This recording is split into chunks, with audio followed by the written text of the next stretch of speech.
What's going on, everybody? Welcome back to today's video. In today's video, we'll be diving into my Dimir Zombies deck list. As you can kind of see here, this is kind of the deck list I came up with that is my kind of budget version of zombies with the current cards in the meta or the standard as a whole that are a little bit on the cheaper side if you're not looking to spend a bunch of wild cards, if you just want to kind of see how zombies are before you maybe splurge and spend your rare and mythic wild cards if you don't have too many to spend. This is definitely a deck that is playable. I do think it's a pretty decent deck. I have a little inspiration from a couple other zombie decks I saw when I originally created this deck. I think I mentioned this in my budget video. One of the new cards I do like in this deck that kind of feels pretty good is Necro Duality. It is an enchantment that whenever a non-token zombie enters the battlefield under control, create a token that's a copy of that creature.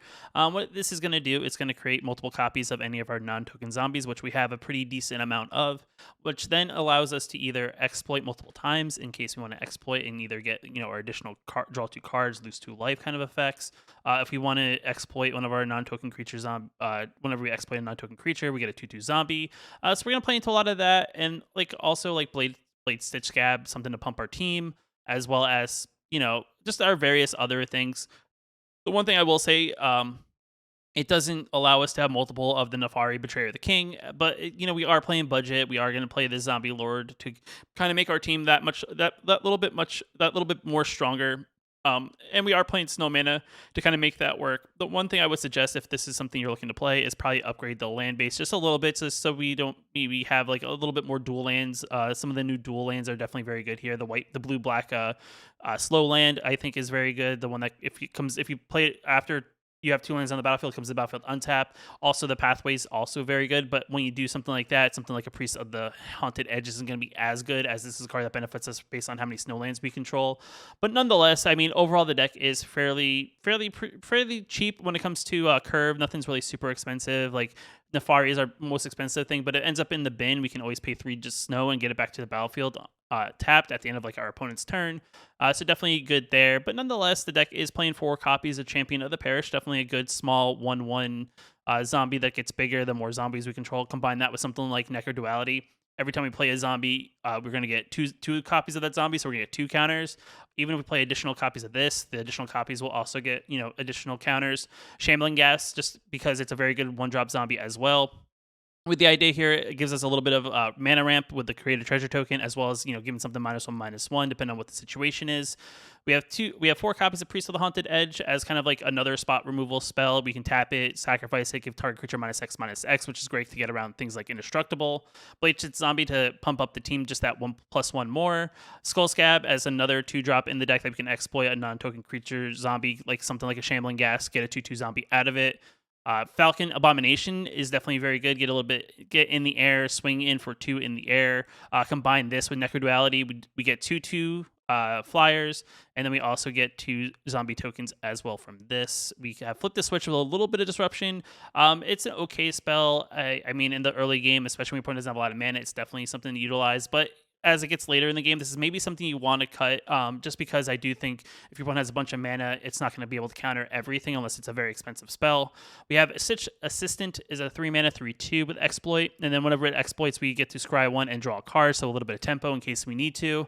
You can always scry exploit one of our decayed zombie tokens if in case it doesn't have any good attackers. We have Archcool, the Throbbin. It's a 3 mana 3/2. Whenever it or another zombie control dies, we get to look at the top card of our library. If it's a zombie card, you can reveal it, put it into our hand. If we don't, we can put it into our graveyard instead, or keep it on top of the library if it's like a land spell or something we really want to have.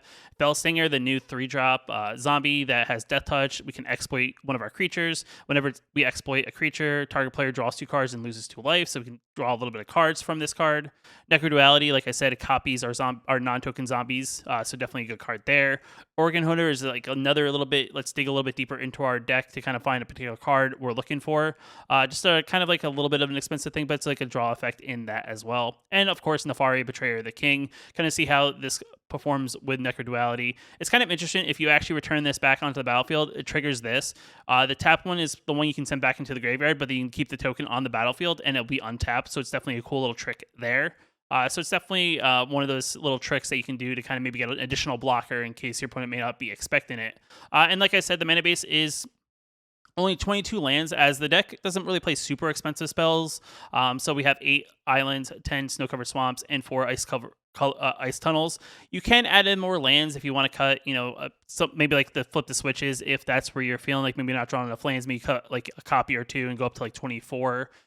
Which I've heard is like the nice number when it comes to that. But we're going to be a little bit on the aggressive side. We're going to play a little less lands, and hopefully it won't affect us too much. We'll dive into the rank queue, kind of see how this deck performs. I am only bronze currently at the moment. I'm kind of slowly grinding my way. I don't play a lot of ranked Magic, so my queue always resets back into the bronze tier. So every month I always have to battle out of the bronze tier into the silver tier and so on and so forth. But with that being said, let's dive into the games, kind of see how we do, and we'll talk afterwards.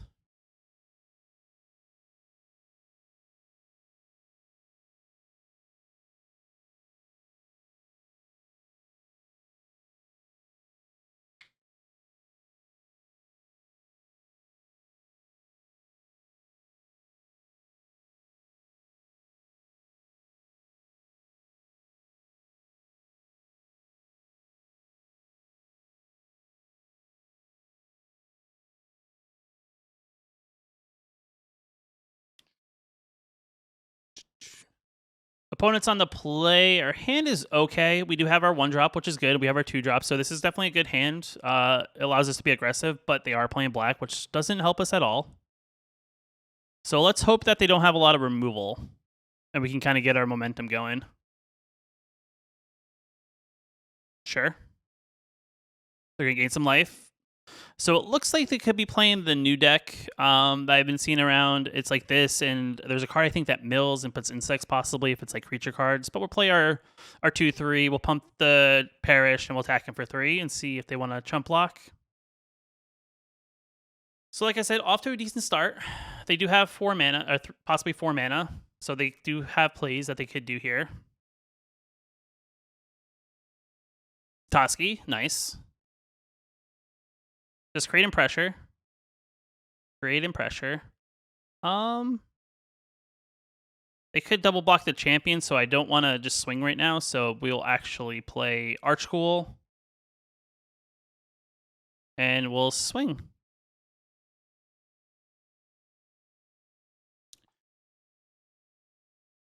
So they take 2. They're down to 16. They did gain the 1. Okay. Nice. Has to attack with that, so we'll block here. Necro Duality is a nice card. Oh, nope. Can't play it yet. Hold your horses. Hold your horses. We're not going to attack. I don't want to attack into a 4/3, 3/3. My creature will die in the process. We have some decent cards here to kind of hopefully take advantage of the Necro Duality and pump the Champion of the Parish in the process. Okay. We're on that life game plan. Disciple. I'll get rid of a land. I don't need it. Have to attack? Sure. We'll take 3. I'm not worried about taking 3. We can get a card. We'll play an Organ Hoarder. Let's see what we kind of get from the top of our library. Flip the switch isn't great here, so we'll take the land. And we'll get another one. And we'll take the Champion of the Parish here. Play that. Play another champion. Get 2 champions. We'll attack in for 8. Next turn we can put on more pressure. But now we have a pretty decent board that kind of gums up any of their attacks that will really do anything effective. Sure. We'll discard a land.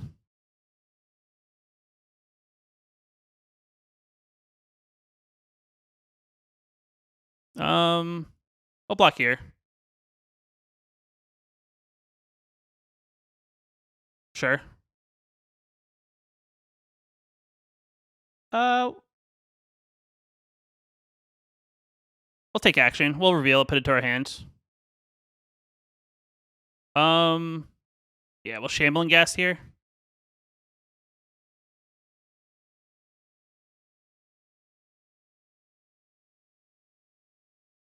And I think at this point we're kind of going off. We'll submit this. We'll draw the 2 cards. We'll give their innkeepers -1/-1. We'll decline it. And our opponent scoops.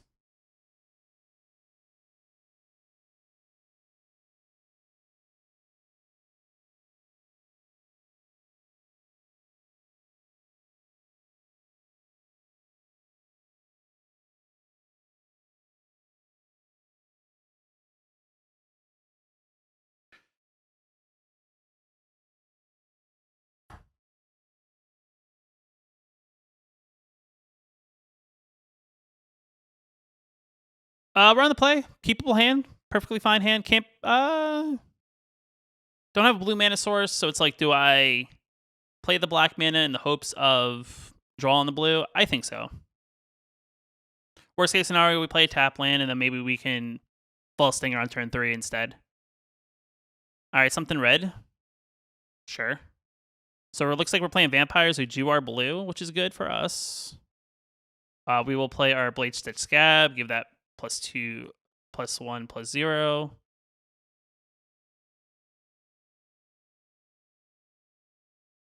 All right, we're holding back. I'm thinking about the Archghoul next turn, and then possibly the Stinger, just because then we get the trigger if we sacrifice the Ghoul. Not the order I would play it. Possibly give the illusion that maybe you're going to do some damage to me by attacking first. Maybe I think you have a pump spell or a burn spell. It's not in the best interest of you to possibly block. Champion of the Parish is really good. At some point I do have to play at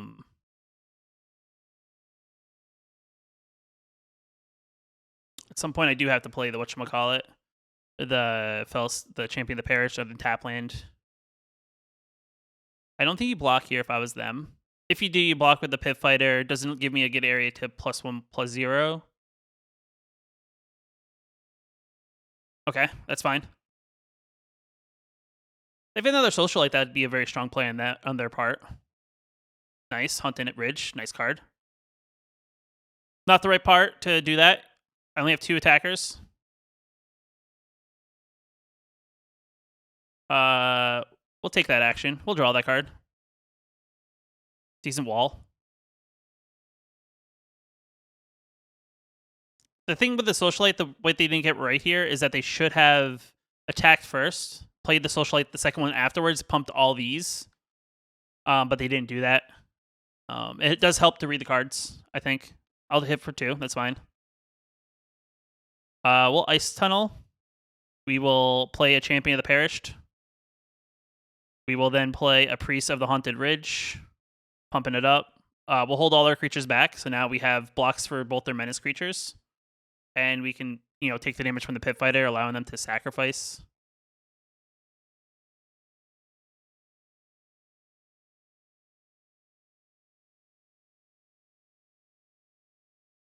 All right, we're going ham. Nice.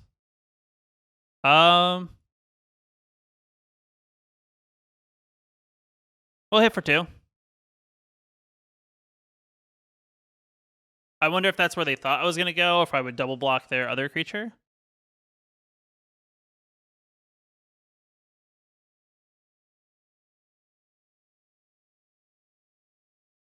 They're really thinking here. They're probably thinking order. Maybe they have a pump spell.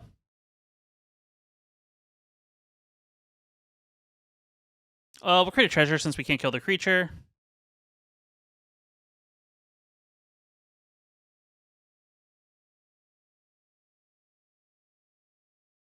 Possibly help us play Nefari off the top if we do draw it. Or Nefri, we should say.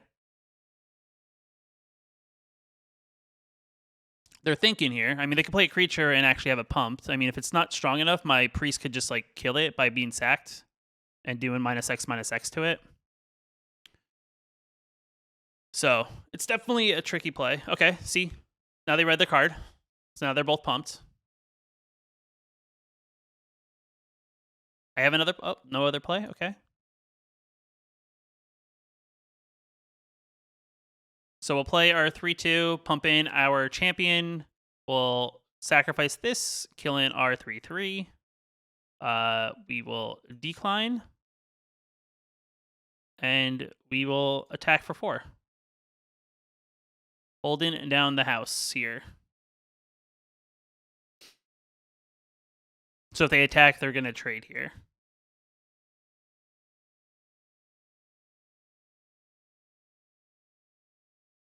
Perfectly fine.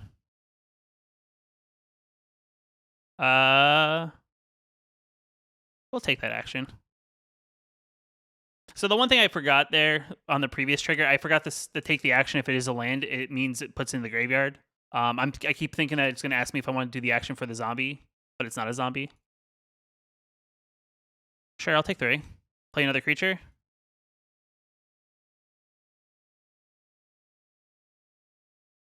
No? Okay.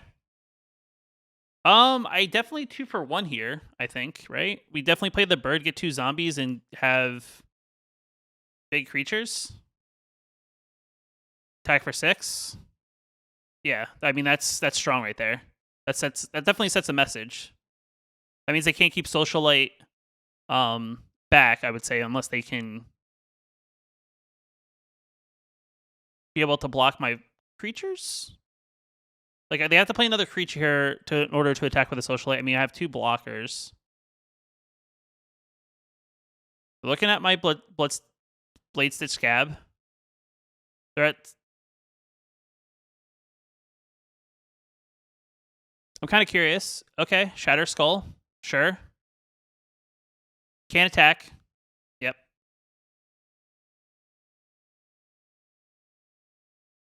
We will play our Fellstinger. We will decline the exploit, and we'll attack him for 7. So they have to block or they're dead. And then they have to have the top deck of a Century. But we have a counter spell, so they don't know that. Unless it's more than 4. But we still get to create a 4/4. Sweet.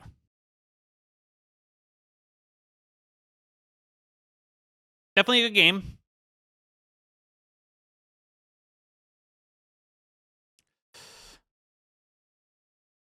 I would say for our opponent, though, just as a kind of a recap there, is if they would have, attacked, dealt damage first, then play their Socialites, I think the game could have been in a different scenario just because they would have had multiple Socialites stacking +1/+1 counters.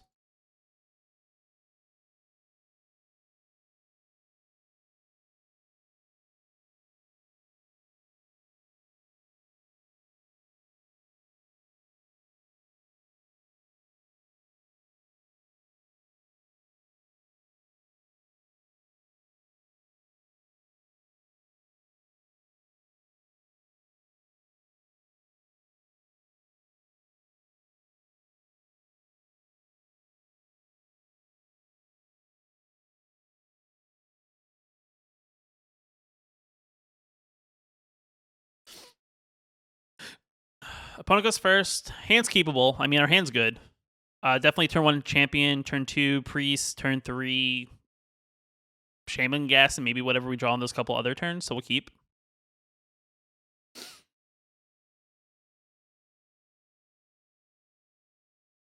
Okay, so they're expecting not to have to counter anything. Okay, that's good for us. I mean, I'm not mad unless they have another Jawari disruption or they didn't have a blue mana source.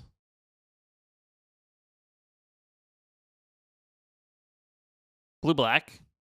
Delver. Okay, we got some sort of Delver action. I'm cool with that. Ooh, nice. Necroduality. Sweet. We will play our priest. Pump in our card to a 2/2. Swinging for 2. Oh, they have react. Oh, are they on blockers? Were they thinking about blocking? Ooh, what did we get? What did we get? Reveal it. I feel like since they're not revealing it, that means they didn't draw a non-creature spell. Okay, we're playing Orzhov. Okay, we're going in on the Delver train here. We're gonna foretell. Okay. Okay, I see you. Yes, this is definitely an abomination here. Getting 2 creatures. And we'll swing in for 4. Next turn's a possible Necro Duality. We'll end turn. If they reveal, it's fine. We can block one of their Delvers. Next turn we can kill. But since they passed, that doesn't seem like they got a creature spell. Delver is definitely a card that you need a deck that's kind of heavier in non-creature spells than creature spells. And, okay, I see what you're picking up. I see what you're putting down. Okay, nice little blue-white pathway. We did not draw a land here, so that's not great for us. We could play Stitched Assistant, which will give us a possible net card draw, which could be our land drop. And if it's a black mana source, we can play Shambling Ghast. We could also play just 2 Shambling Ghast and pump. So I think that's the play.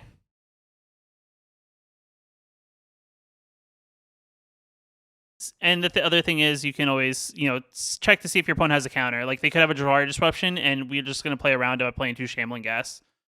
But we're also going to get rid of the Kindling, just because we don't need that on the battlefield, and we'll swing in for 8. Don't want them gaining any life. Okay, we're putting nice pressure on our opponent.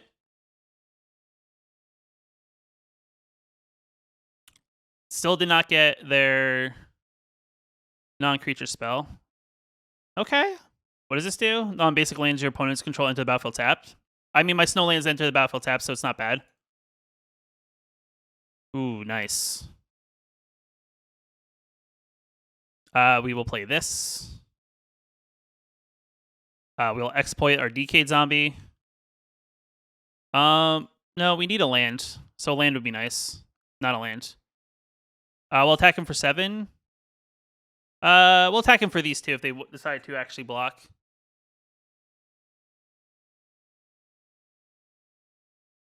We'll create a treasure token, just kind of be our way to get around around us not drawing lands here, which is not bad. If we draw a land here, Nefari could just end the game right on the turn. Are they waiting to possibly, like, wipe the board? Okay. Interesting. I can Necro Duality here.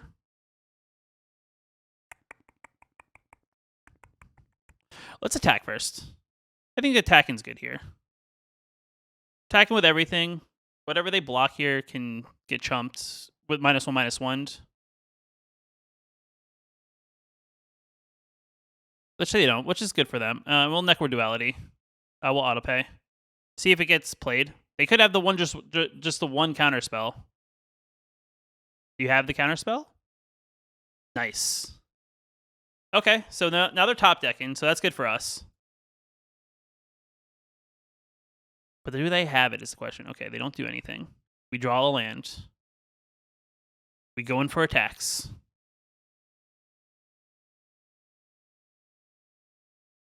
They chump. They take 3 points of life. We Organ Holder. We get a land. This is intense stuff. Board wipe. No board wipe. Good game.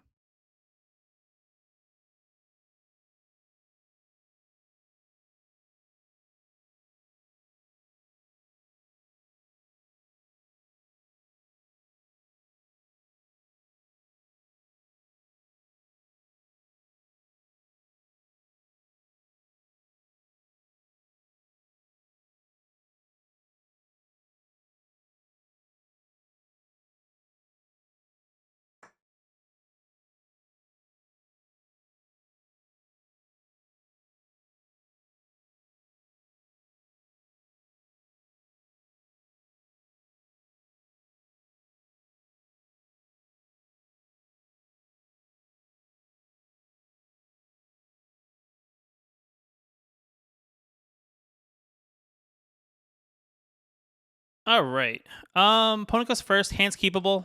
We have twos, threes drops. We have some ice tunnels, which kind of slows us down. But I guess maybe hopefully draw untap mana. I don't know. I mean, this is definitely good mana. It's just a matter of if our opponent's playing something aggressive or something slower. So we'll play it. I should hold off and just in case I draw like an untapped mana source. We'll play Shambling Ghast.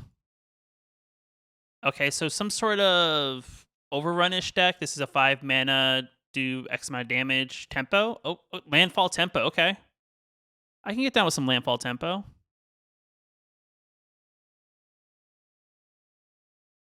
Part of me should be playing these ice tunnels, but we'll swing in our 2-1. If they block, we get a treasure token out of it, and then we can still play ice tunnel. Okay, or not. Are they gonna play green? I'm trying to think of like what other like ways they have of like gaining mana sources is like the big thing here, right? Sure. Bird. Sure. So are we playing like flying tribal?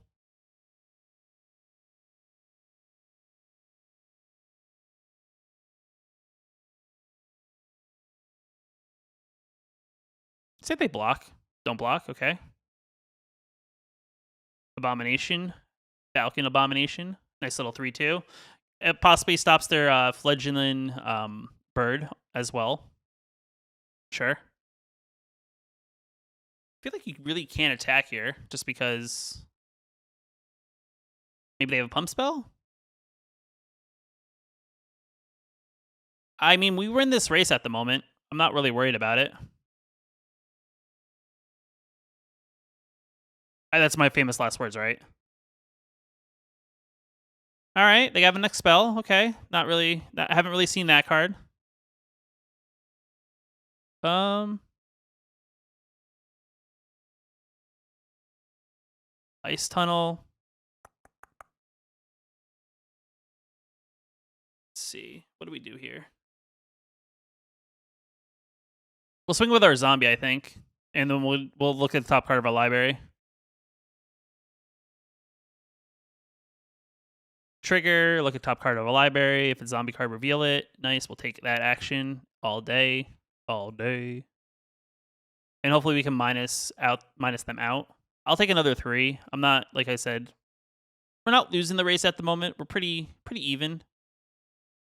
Their card's gonna get pretty big pretty quickly. Okay.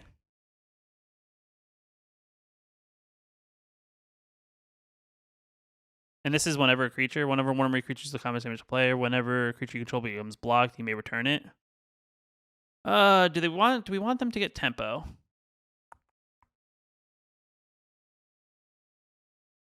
We'll block.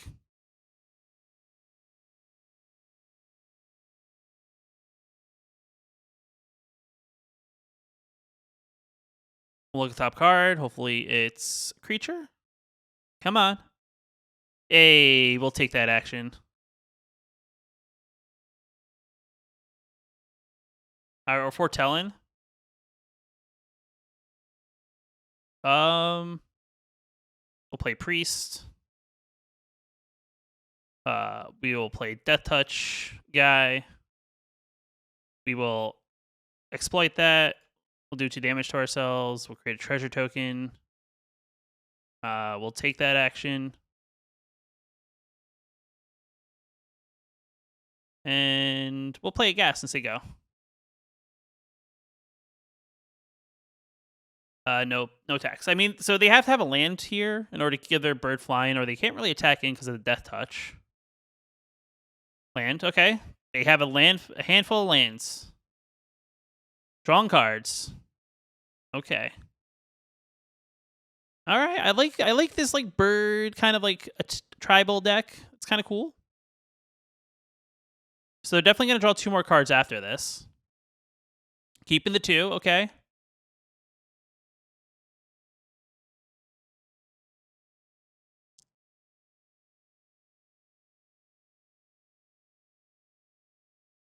Kind of intrigued.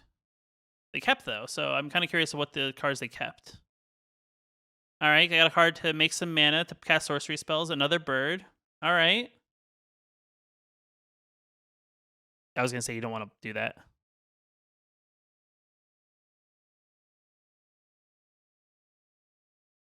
All right. Right. We'll get rid of their 5/5. We'll take that action. We will play land, gassed, gassed, 2/2, and we'll say go.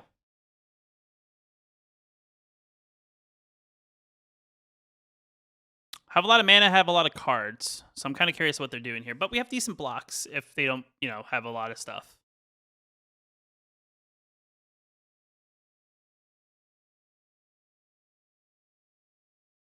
Do I want to block the? I'll block the thing that gets bigger. Given the choice that they want to return it back to their hand. Ret 4.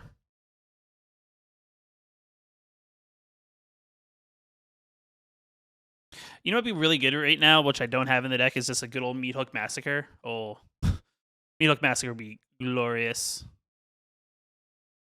Scab?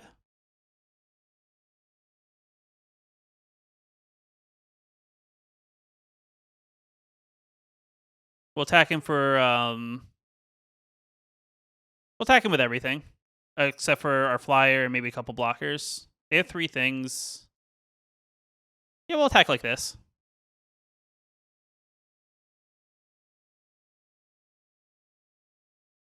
Actually, I think that's lethal, so they have to at least block one thing here.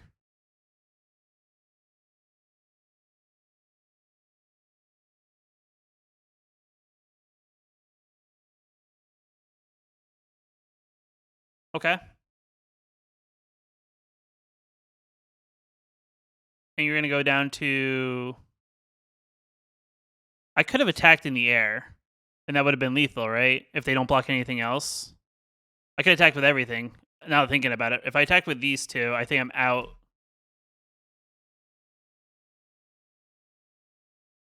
Interesting. We'll get rid of their bird. We'll take that action.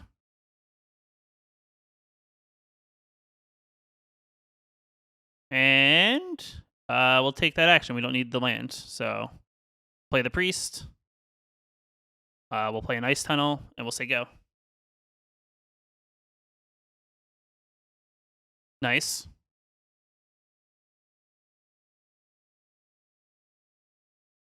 I think this is like a desperation thing. Block, block, block. Bounce everything back to your hand. Blockers? Or not? Okay.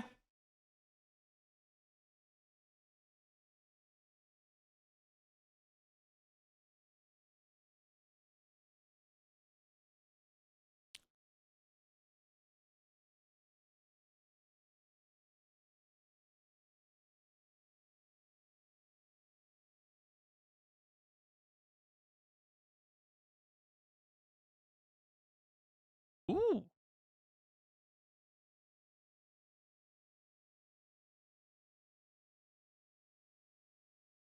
And we are back. So, I mean, overall, yet again, I know I'm only in bronze here, but the deck performed fairly strong. I didn't see anything that kind of seemed out of sorts. I mean, there was a moment where we in that last game there, we did draw a lot of lands, but for the most part, the deck kind of performs very well. I'm a big fan of this card in zombies. I mean, the idea of like this plus even shambling gas in that sense, even if they just get blocked or are decayed zombie tokens, it makes this card very, very strong. You kind of get rid of cards off the top of your library you don't want. You add zombies cards to your hand to kind of keep that zombie tempo going, allowing you to be able to possibly play an additional zombie after attack. So, I mean, I'm a big fan of this card overall. I mean, if you guys are playing zombies of some sort, let me know down in the comments below what you guys think. If you guys played this deck in particular, let me know. I don't think any adjustments really need to be made. I mean, the flip the switch did actually come in handy against another opponent, but like I said, you always can make adjustments based on this list. This is just the list that I'm playing. But like I said, if you like the video, hit that like button. If you're new here, want to post new videos on the channel, hit that subscribe button. But with that being said, guys, I'll see you in the next video.